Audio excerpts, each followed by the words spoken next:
Jejak di budaya iblis. Dari zaman Nabi Nuh hingga manusia modern. Sejarah manusia bukan hanya tentang peradaban dan teknologi. Ia adalah kisah panjang pertarungan antara tauhid dan kesesatan. Sejak awal penciptaan, iblis telah bersumpah menyesatkan manusia.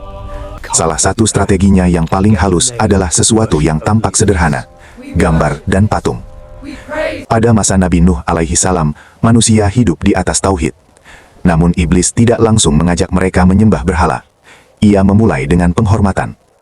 Patung orang-orang soleh dibuat hanya untuk mengenang, bukan untuk disembah.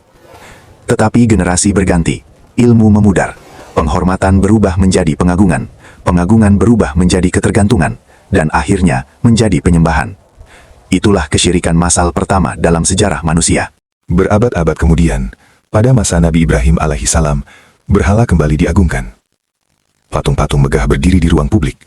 Manusia menjadikannya perantara menuju Tuhan.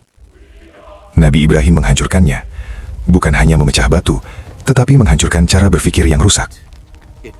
Lalu bagaimana dengan hari ini? Kita hidup di zaman modern. Zaman yang merasa telah meninggalkan penyembahan berhala. Namun gambar makhluk bernyawa memenuhi rumah dan ruang hidup kita.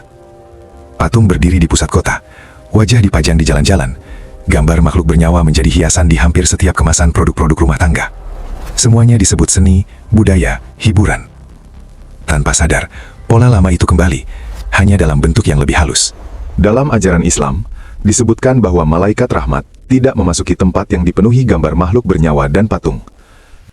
Disebutkan juga bahwa orang yang membuat gambar makhluk bernyawa dan patung akan mendapatkan siksaan di akhirat. Tetapi Muslim seakan lupa pada ajaran tersebut. Mereka seperti tertidur panjang.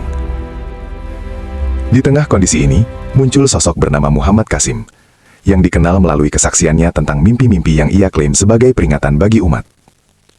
Mimpinya adalah pengingat, bukan syariat baru, yaitu seruan untuk kembali menjaga tauhid, karena sejak dahulu, target iblis tidak pernah berubah. Manusia yang bertauhid kepada Allah. Sejarah mungkin berganti bentuk, tetapi ujian tetap sama.